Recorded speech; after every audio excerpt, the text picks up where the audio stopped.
We're very pleased to have Dr. Demirhan Yenigan with us today, Professor of Analytics from George Washington University. When we think about analytics, the key phrase that seems to jump to the top of the mind is big data. We'd appreciate if you could explain what is big data and what characterizes it from other types of data. Thanks a lot, John, for having me this afternoon. It is true, big data is really a major buzzword these days, and there's a lot of hype about big data.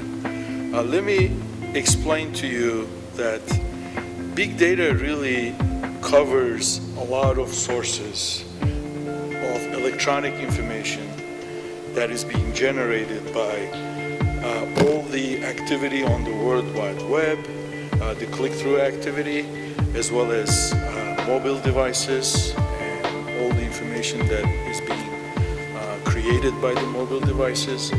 There's also scientific instruments taking measurements. There's also social media, which is, you have Facebook, you have Twitter, you have all this information that is being generated, and it is in electronic format, and it is trackable. So the totality of all these sources really make up the big data. Some of the characteristics that I want to mention is that obviously it is the volume that makes it big. We're talking about petabytes of data. I mean, it is nothing we have seen until this current age that we're in. But at the same time, the data is fairly unstructured.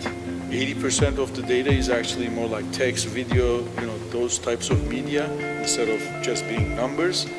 And there is a velocity aspect of it where the information is like running, it is streaming, it is real time, so it is captured like on a continuous basis.